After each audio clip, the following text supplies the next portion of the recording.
El 14 de marzo de 2019, 4 geólogos ecuatorianos descendieron al cráter del volcán Antisana con equipos de última generación y provisiones para 3 días. Regresaron 6 días después, demacrados, confundidos, insistiendo en que apenas habían pasado 8 horas. Sus relojes marcaban las 3:47 de la tarde del mismo día 14 de marzo. Sus teléfonos apagados. Sus cámaras contenían 127 horas de grabación continua que ellos juraban haber filmado en menos de mediodía. Uno de ellos, el doctor Marcelo Vázquez, no volvió a hablar después de esa expedición. Los otros 3 coincidían en una frase que repetían con los ojos vacíos: el tiempo no existe allá abajo.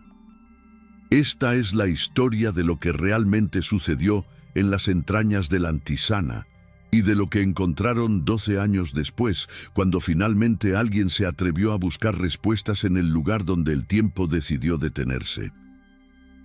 El volcán Antisana se alza a 704 metros sobre el nivel del mar, en la cordillera oriental de los Andes ecuatorianos. Es el 4º volcán más alto del país, una mole de hielo y roca que ha permanecido activa durante milenios, expulsando gases y cenizas con regularidad inquietante. Las comunidades indígenas cercanas lo llaman Apu Antisana, el espíritu de la montaña, y evitan acercarse a su cráter principal. Cuentan historias de chamanes que subieron y nunca regresaron, de cazadores que juraban haber visto luces extrañas emergiendo de las fumarolas, de un tiempo diferente que fluye dentro de la caldera. Pero en 2019, la ciencia no creía en leyendas. El equipo del Instituto Geofísico de Quito tenía una misión clara: instalar sensores sísmicos en el interior del cráter para monitorear la actividad magmática. Era un trabajo rutinario, peligroso pero calculado, que decenas de vulcanólogos habían realizado en volcanes de todo el mundo. El equipo estaba conformado por el doctor Marcelo Vázquez, de 52 años, veterano de 30 expediciones a volcanes activos, un hombre metódico que llevaba 3 décadas estudiando los Andes. Lo acompañaban la doctora Patricia Guerrero, geoquímica de 38 años, conocida por su valentía y precisión técnica. El ingeniero Roberto Sánchez, de 44 años, experto en instrumentación sísmica, y el joven geólogo Andrés Maldonado, de 29 años, quien documentaba la expedición con cámaras y drones. Eran profesionales respetados, personas racionales, escépticas por naturaleza. Patricia había escalado el Cotopaxi 7 veces. Roberto había instalado equipos en el Tungurahua durante erupciones menores. Marcelo había publicado 15 artículos científicos sobre vulcanología andina. No eran personas dadas a la fantasía ni al misticismo. Eso hace que lo que reportaron después sea aún más perturbador. Partieron del campamento base a las 6:23 de la mañana del 14 de marzo. El clima era estable, vientos moderados, visibilidad excelente. Llevaban GPS satelital, radios de largo alcance, 4 cámaras de acción montadas en sus cascos, equipo de escalada certificado, medicamentos, alimentos liofilizados para 5 días, carpas de alta montaña y 3 generadores portátiles. El plan era descender 340 metros hasta el borde interior del cráter, instalar 6 estaciones sísmicas en puntos estratégicos, tomar muestras de gases volcánicos y regresar antes del anochecer del día siguiente. Simple, seguro, rutinario. Les dijeron a los coordinadores del campamento base que reportarían cada 2 horas. Si logramos descubrir qué sucedió realmente en ese volcán, lo compartiremos aquí en Ecos del Silencio.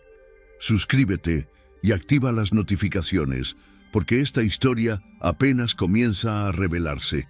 La última comunicación por radio ocurrió a las 11:34 de la mañana. La voz de Patricia sonaba clara, sin interferencias. Hemos alcanzado el punto alfa. Temperatura ambiente, -12 grados. Actividad fumarólica normal. Instalando el primer sensor, todo según lo planeado. Después de eso, silencio. No hubo llamadas de emergencia, no hubo gritos, no hubo señales de socorro, simplemente dejaron de existir para el mundo exterior. El campamento base intentó contactarlos cada 15 minutos durante las siguientes 6 horas. A las 18:00 horas, cuando el sol comenzaba a ocultarse tras las cumbres nevadas, activaron el protocolo de emergencia. A las 22:00 horas, un equipo de rescate de élite comenzó a prepararse para ascender al día siguiente. Pero no fue necesario. A las 04:33 de la madrugada del 20 de marzo, 6 días después de su partida, los 4 geólogos caminaron hacia el campamento base como sonámbulos. Estaban sucios, exhaustos, con las ropas rasgadas y manchadas de ceniza volcánica, pero físicamente intactos. No tenían heridas graves, no mostraban signos de congelamiento severo ni deshidratación extrema. Cuando los guardias del campamento los vieron emerger de la oscuridad, creyeron estar alucinando. Los recibieron con mantas térmicas, chocolate caliente, preguntas urgentes. Pero las respuestas que obtuvieron no tenían sentido. Marcelo miraba fijamente al vacío, moviendo los labios sin emitir sonido. Patricia lloraba en silencio, abrazándose a sí misma. Roberto repetía una y otra vez: no pasaron días, apenas fueron horas. Andrés sostenía su cámara contra el pecho como si fuera un niño asustado protegiendo un tesoro. Los llevaron de inmediato a la enfermería del campamento. Les tomaron signos vitales, les hicieron exámenes preliminares. Físicamente estaban deshidratados y exhaustos, pero nada que un par de días de reposo no pudiera resolver.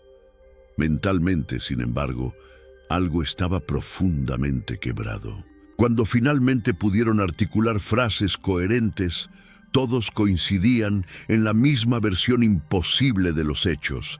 Insistían en que habían descendido al cráter, instalado 2 sensores, tomado muestras de gases, filmado durante lo que les pareció 8 horas como máximo y decidido regresar porque empezaba a oscurecer. Según su percepción, era la tarde del mismo 14 de marzo. No recordaban haber acampado. No recordaban haber comido más de una barra energética cada uno. No recordaban haber dormido ni una sola vez. Cuando les mostraron calendarios, periódicos con fechas, cuando les explicaron que habían estado desaparecidos durante 6 días completos, se negaron a creerlo. Patricia gritó que era una broma cruel. Roberto se encerró en mutismo durante horas. Andrés exigió ver las noticias, llamar a su familia, confirmar que no estaban mintiendo. Marcelo simplemente se sentó en el suelo y comenzó a temblar. Revisaron los equipos que habían llevado.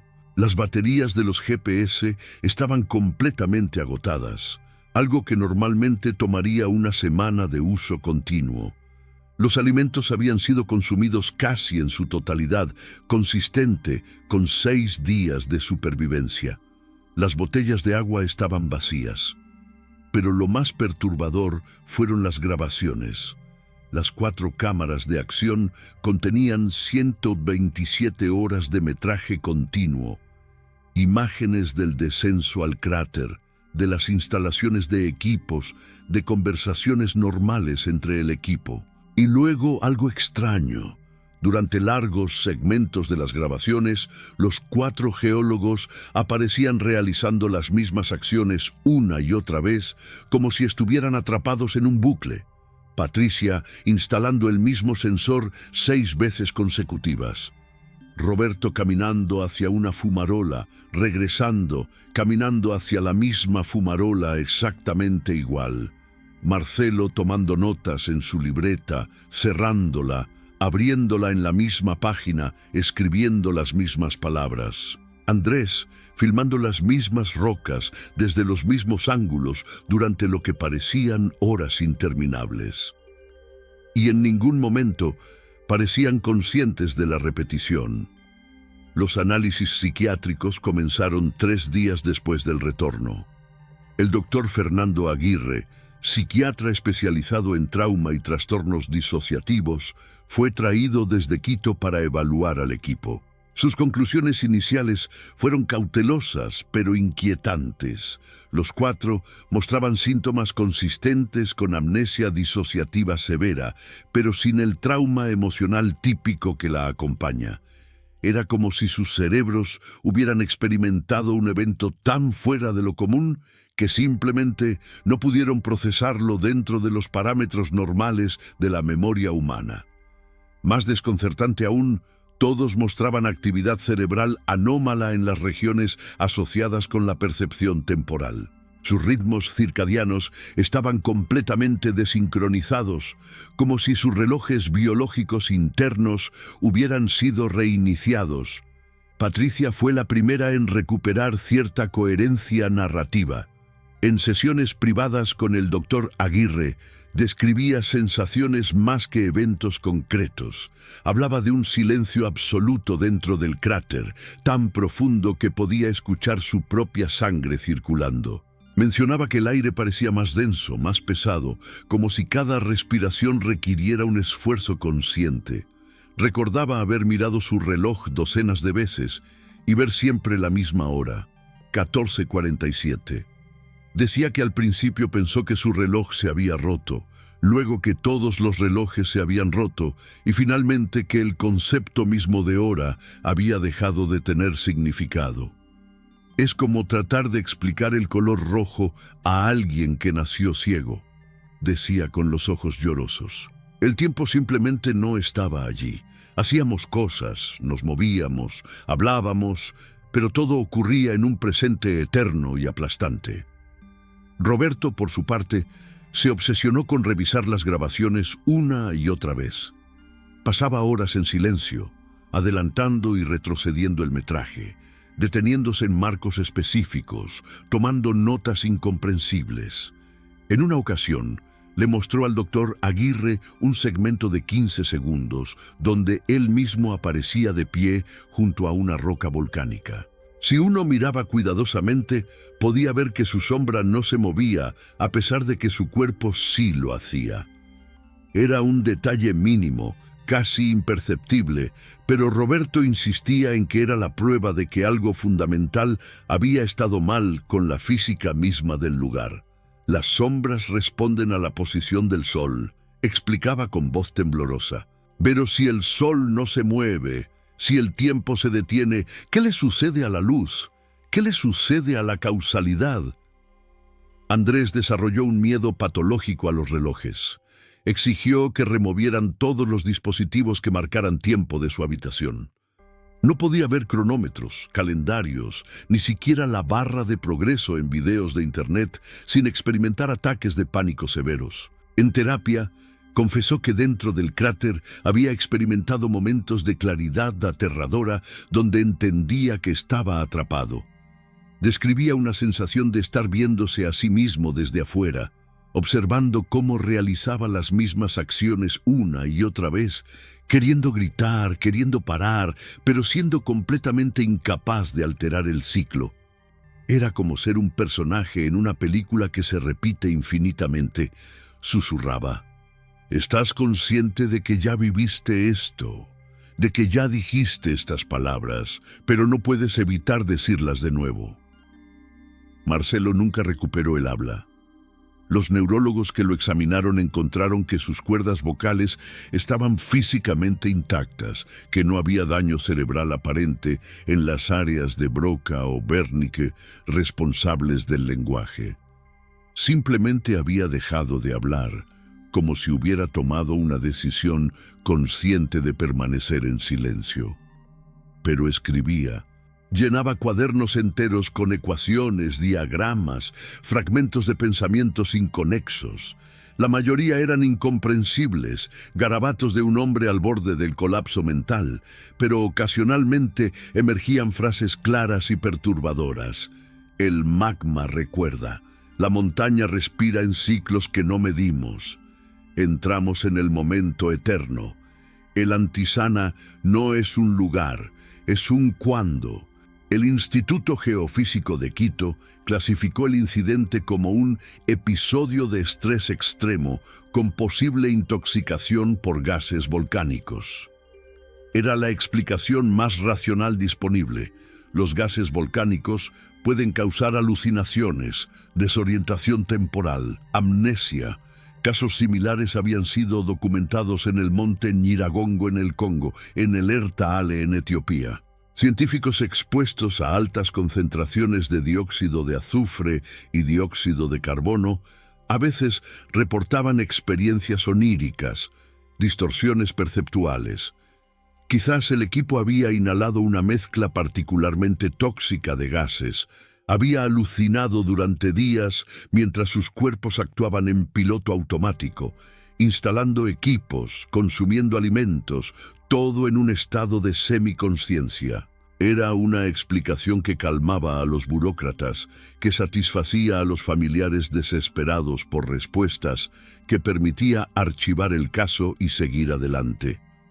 Pero había problemas con esa teoría.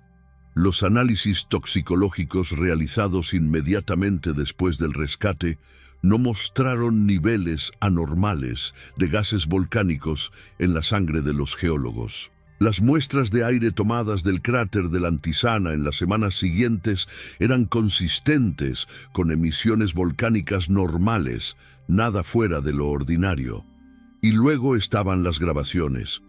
Gases tóxicos podían explicar alucinaciones, pero no podían explicar las anomalías visuales en el metraje de video. No podían explicar por qué 4 cámaras independientes, con relojes internos separados, todas mostraban los mismos bucles temporales, las mismas repeticiones imposibles. Los familiares del equipo exigieron una investigación más profunda.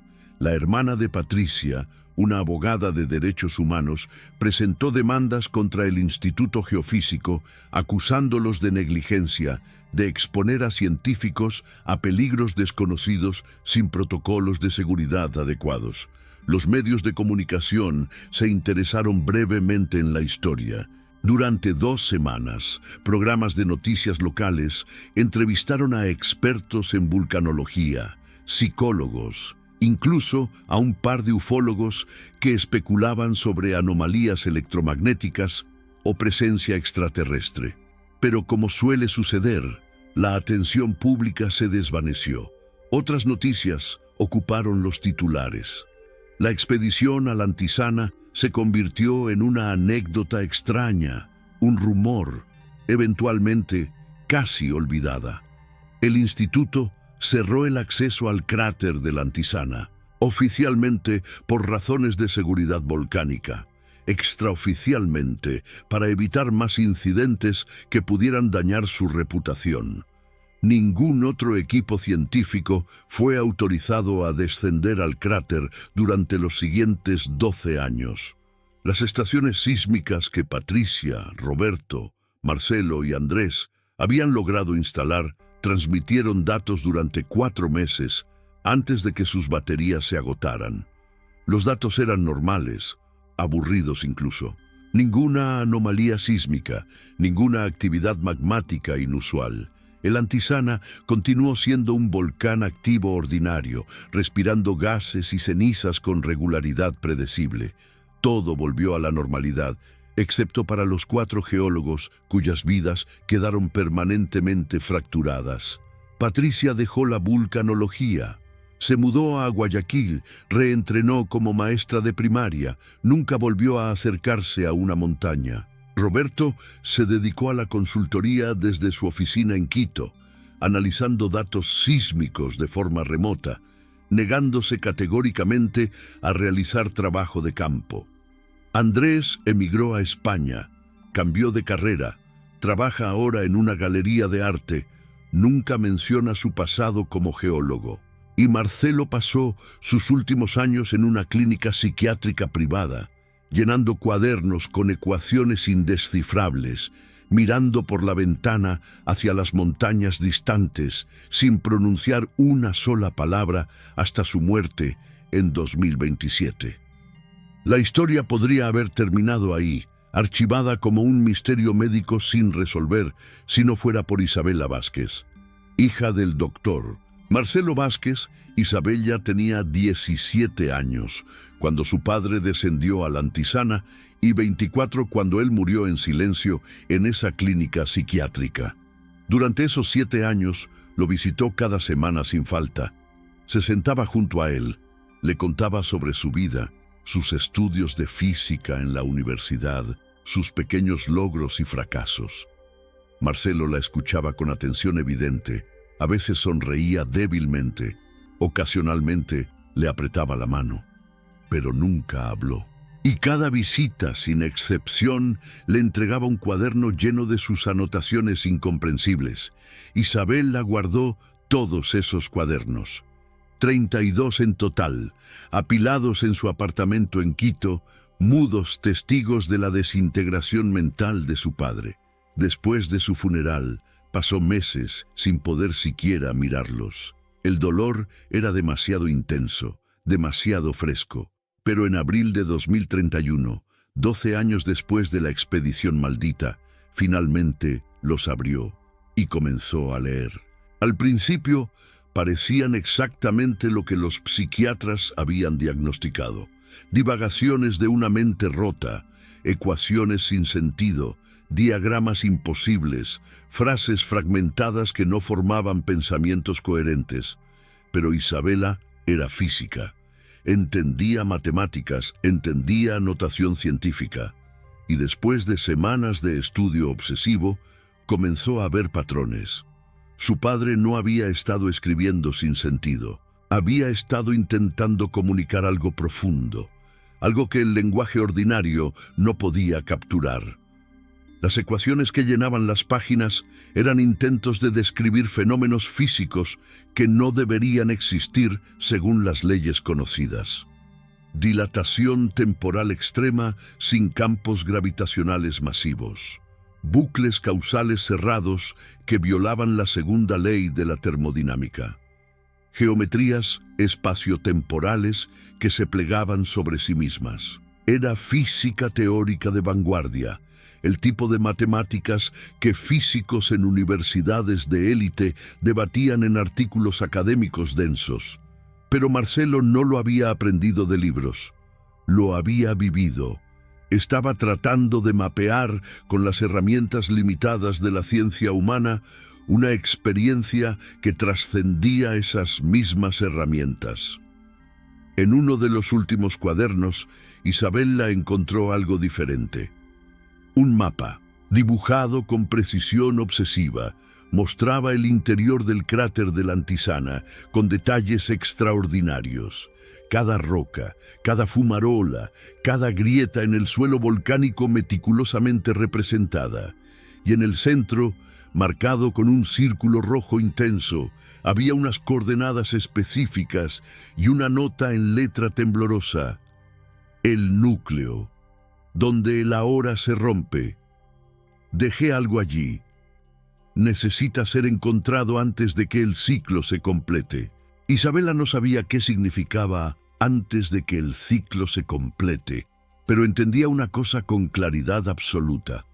Su padre había dejado algo en el cráter, algo que consideraba lo suficientemente importante como para documentarlo en sus últimos mensajes coherentes. Pasó meses debatiendo qué hacer. La opción racional era llevar los cuadernos a otros científicos, presentar sus hallazgos, dejar que expertos tomaran decisiones. Pero también sabía lo que sucedería. Los cuadernos serían archivados, quizás estudiados brevemente, eventualmente olvidados. Su padre sería recordado como un científico brillante que había perdido la cordura. Y lo que sea que hubiera dejado en el Antisana, permanecería allí para siempre. En septiembre de 2031, Isabela tomó una decisión que cambiaría todo. Contactó a un grupo de montañistas profesionales, les pagó una suma considerable y organizó una expedición ilegal al cráter de la Antisana. No pidió permisos al Instituto Geofísico, no notificó a autoridades, no informó a los medios. Simplemente fue. Llevó el mapa de su padre, equipo de escalada de última generación, y 3 cámaras con baterías para 24 horas de grabación continua. Iba a descubrir qué había sucedido realmente o moriría intentándolo. El descenso fue relativamente sencillo. El clima cooperó, los guías eran competentes y el mapa de Marcelo resultó ser sorprendentemente preciso incluso después de 12 años. Alcanzaron el punto marcado con el círculo rojo en menos de 5 horas. Era una grieta en el suelo del cráter, parcialmente oculta por rocas volcánicas, emanando vapor con olor a azufre. No parecía particularmente especial. Había docenas de grietas similares en toda la caldera, pero cuando Isabela se acercó, sintió algo extraño, un zumbido de baja frecuencia que parecía emanar de la tierra misma, tan profundo que lo sentía en sus huesos más que en sus oídos. Sus guías también lo sintieron. Uno de ellos, un veterano de 30 años escalando los Andes, dijo que nunca había experimentado algo así. Isabela iluminó el interior de la grieta con una linterna de alta potencia. A 3 metros de profundidad, reflejando la luz, había algo metálico. Usando cuerdas y arneses, descendió cuidadosamente. El zumbido se intensificaba con cada metro, convirtiéndose en una vibración constante que le dolía en los dientes. Alcanzó el objeto. Era una cápsula de acero inoxidable del tamaño de un termo, sellada herméticamente, con el logo del Instituto Geofísico grabado en un lado. En el otro lado, con letra que reconoció inmediatamente como de su padre, estaba escrito: «Para quien venga después». La verdad que no pudimos decir. Subió con la cápsula. Sus manos temblaban tanto que casi la deja caer 2 veces. En la superficie, rodeada por sus guías y las cámaras grabando, abrió el sello. Dentro había una memoria USB, un pequeño cuaderno de campo y una carta doblada. La carta estaba dirigida a mi hija, si tienes el coraje de buscar. Isabela la leyó en voz alta, su voz quebrándose con cada palabra.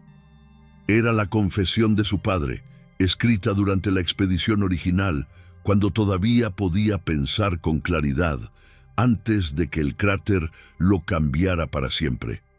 Marcelo explicaba que durante el descenso inicial en 2019, el equipo había notado anomalías inmediatamente, pequeñas al principio. Relojes que se retrasaban sin razón, conversaciones que parecían repetirse, una sensación creciente de déjà vu tan intensa que resultaba nauseabunda. Pero en lugar de retirarse, habían continuado. La curiosidad científica, el orgullo profesional, la arrogancia de creer que podían entender cualquier cosa con suficientes datos. Describía cómo, al alcanzar el punto central del cráter, el tiempo literalmente se había fragmentado. No era una metáfora, no era una alucinación. El tiempo, esa dimensión que fluye constante e implacable, simplemente se había detenido. O más precisamente, se había plegado sobre sí mismo en un bucle cerrado. Marcelo escribía sobre horas atrapados en ese bucle, conscientes de la repetición, pero incapaces de escapar. Cada acción los devolvía al mismo momento. Cada decisión los llevaba de regreso al mismo instante. Era como estar atrapados en una grabación que se reproduce infinitamente, excepto que ellos eran los actores conscientes dentro de esa grabación. Patricia había intentado gritar, había intentado romper el patrón haciendo algo completamente aleatorio, pero incluso sus intentos de aleatoriedad se convertían en parte del ciclo. Roberto había intentado escalar de regreso, pero cada paso hacia arriba de alguna manera los devolvía al centro. Andrés había dejado de filmar. Había apagado su cámara, pero cuando miraba de nuevo la cámara estaba encendida y había estado grabando todo el tiempo. La carta continuaba describiendo cómo finalmente habían escapado, aunque Marcelo admitía no estar completamente seguro de cómo. Escribía que después de lo que sintieron como una eternidad, algo había cambiado. Roberto había sugerido que en lugar de intentar escapar, deberían aceptar el bucle, dejar de resistirse, dejar de intentar alterar el patrón, simplemente existir dentro de él sin luchar. Y cuando lo hicieron, cuando todos simultáneamente abandonaron la voluntad de cambiar su situación, el bucle se había roto. El tiempo había vuelto a fluir. De repente estaban agotados, hambrientos, desorientados. Sus equipos mostraban que habían pasado días, pero sus mentes recordaban solo horas. Habían escalado de regreso al campamento en un estado de shock, incapaces de procesar lo que habían experimentado. Marcelo explicaba que había dejado esa cápsula allí, con evidencia de lo que habían vivido, porque sabía que nadie les creería. Los psiquiatras los tratarían como pacientes. Los científicos descartarían su testimonio como delirio inducido por gases. Necesitaba dejar algo objetivo, algo que otros pudieran encontrar y verificar. La memoria USB contenía copias de segmentos específicos de las grabaciones originales, los más claros ejemplos de las anomalías temporales. El cuaderno de campo tenía mediciones precisas que habían tomado, lecturas de GPS que mostraban coordenadas idénticas con marcas de tiempo diferentes, mediciones de temperatura que no variaban durante horas a pesar de cambios en la actividad solar, registros sísmicos completamente planos en un volcán activo, como si el planeta mismo hubiera dejado de moverse. La carta terminaba con una advertencia escalofriante. El Antisana no es solo un volcán. Es un punto de singularidad temporal, un lugar donde las leyes normales del espacio-tiempo se degradan. No sé si es natural, resultado de alguna geometría única en la estructura magmática, o si es algo más antiguo, algo que las culturas indígenas conocían y por eso evitaban la montaña. Pero sé esto, está activo, respira, tiene ciclos. Y esos ciclos están acelerándose. Cuando volvimos en 2019, los sensores que instalamos mostraron pequeñas fluctuaciones en los campos magnéticos, microvariaciones en la gravedad local. Si esas fluctuaciones continúan intensificándose, eventualmente el bucle temporal no se limitará al cráter, se expandirá. Isabela, si estás leyendo esto, significa que morí sin poder advertir al mundo. Por favor, hazlo tú. No dejes que otros científicos desciendan sin saber a qué se enfrentan. Y si es posible, si alguien con mejor comprensión de la física puede estudiar este lugar, quizás podamos aprender algo fundamental sobre la naturaleza misma del tiempo. Isabela subió del cráter con las manos temblorosas y lágrimas en los ojos. Revisó inmediatamente la memoria USB. Contenía exactamente lo que su padre había prometido. 7 minutos de metraje donde las leyes de la física parecían simplemente no aplicar. Una escena mostraba a Patricia dejando una piedra en el suelo. La piedra caía, pero luego, sin que nadie la tocara, la piedra volvía a estar en su mano, y volvía a caer, y volvía a aparecer en su mano, 12 veces consecutivas antes de que el clip terminara. Otra escena mostraba a Roberto caminando en línea recta hacia una roca específica. Lo mostraba desde 3 ángulos diferentes, filmado por 3 cámaras separadas. En las 3 tomas, Roberto caminaba exactamente de la misma manera, con los mismos pasos, los mismos movimientos de brazos, como si fuera la misma grabación reproducida 3 veces, excepto que eran 3 tomas simultáneas desde ángulos distintos. Cuando Isabela regresó a Quito, inmediatamente contactó a físicos teóricos, vulcanólogos, cualquier científico que estuviera dispuesto a escuchar. La mayoría la descartaron educadamente. Algunos sugirieron que las grabaciones eran falsificaciones, efectos de video editados. Otros teorizaban sobre ilusiones ópticas o artefactos de compresión digital. Pero un pequeño grupo de físicos de la Universidad Central del Ecuador se mostró genuinamente intrigado. Estudiaron las grabaciones durante meses, realizaron análisis forenses de los archivos digitales, confirmaron que no habían sido editados ni manipulados. Las anomalías eran reales, o al menos si eran falsificaciones, eran extraordinariamente sofisticadas. En marzo de 2032, 13 años después de la expedición original, se organizó una nueva misión científica a la Antisana. Esta vez con protocolos estrictos, equipos con cronómetros atómicos sincronizados, múltiples cámaras con códigos de tiempo independientes, científicos con monitoreo médico continuo y un protocolo de evacuación inmediata si se detectaban anomalías. Isabela insistió en participar. Los científicos intentaron disuadirla, argumentando que no tenía el entrenamiento adecuado. Pero ella había estudiado los cuadernos de su padre más que nadie, entendía el terreno, conocía las señales de advertencia. Finalmente accedieron. Descendieron al cráter con cautela extrema.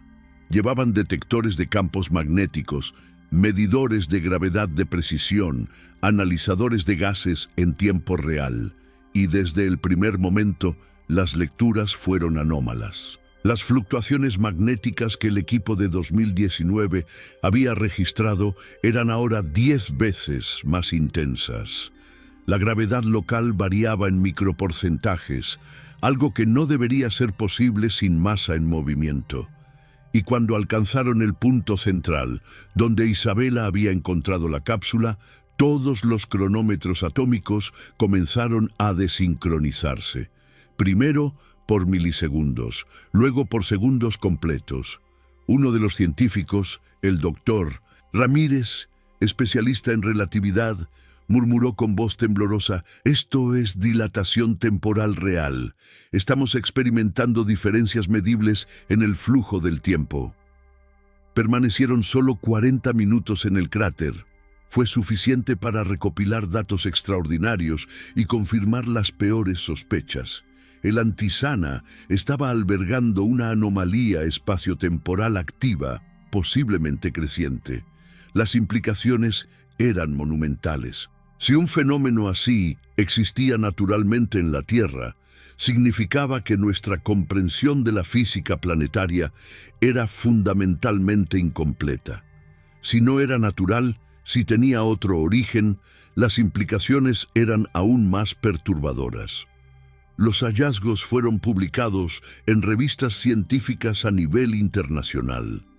Físicos teóricos de MIT, CERN y universidades japonesas expresaron escepticismo, pero también fascinación. Algunos propusieron explicaciones, quizás concentraciones únicas de minerales ferromagnéticos en el magma creaban campos que afectaban relojes atómicos. Otros sugirieron efectos cuánticos macroscópicos amplificados por condiciones volcánicas específicas. Pero nadie tenía respuestas definitivas. El Antisana se convirtió en uno de los mayores misterios científicos del siglo XXI. Isabela Vázquez dedicó su vida a estudiar el fenómeno. Completó su doctorado en física teórica con una tesis sobre anomalías temporales en campos geomagnéticos. Lidera ahora un equipo internacional que monitorea el Antisana continuamente, documentando cada fluctuación, cada cambio en las lecturas. Y cada año, en el aniversario de la expedición de su padre, desciende al cráter, deja una nueva cápsula con mensajes actualizados, datos recientes, advertencias para futuras generaciones. Porque sabe que algún día, quizás en décadas, quizás en siglos, alguien necesitará esa información. Alguien necesitará entender qué sucedió en este volcán donde el tiempo decidió comportarse de manera imposible. Los 4 geólogos originales nunca obtuvieron justicia completa, nunca fueron completamente vindicados. Patricia, Roberto y Andrés eventualmente supieron que Isabela había probado que no estaban locos, que lo que experimentaron fue real. Les proporcionó cierto consuelo, cierta validación. Marcelo murió sin saber que su hija completaría su trabajo, pero quizás lo sabía. Quizás por eso dejó los cuadernos, las pistas, el mapa. Quizás en algún nivel profundo entendía que el tiempo no es una línea, sino un círculo, y que su mensaje eventualmente alcanzaría a quien necesitaba alcanzar. Hoy, el cráter de la Antisana permanece cerrado al público. Solo expediciones científicas autorizadas pueden descender, y siempre con protocolos estrictos. Las anomalías continúan, a veces intensificándose, a veces calmándose, siguiendo patrones que todavía no entendemos completamente. Y en noches despejadas, los habitantes de las comunidades cercanas reportan ver luces extrañas emergiendo del cráter, patrones que pulsan con regularidad inquietante. Los ancianos indígenas dicen que el Apu Antisana está despertando, que el espíritu de la montaña está recordando tiempos antiguos cuando los humanos entendían que no todos los lugares están hechos para ser explorados. ¿Qué crees tú? ¿Es el Antisana simplemente un fenómeno geofísico inexplicado? ¿O hay algo más profundo, algo que desafía nuestra comprensión misma de la realidad? Si esta historia te ha hecho cuestionar lo que creías saber sobre el tiempo y el espacio, compártela. Dale like si quieres que investiguemos más casos como este. Y suscríbete a Ecos del Silencio, porque hay lugares en nuestro mundo donde la ciencia encuentra sus límites y el misterio apenas comienza a revelarse. El Antisana nos enseñó que el tiempo no es la constante que creíamos, que otros secretos están esperando en las profundidades de nuestro planeta.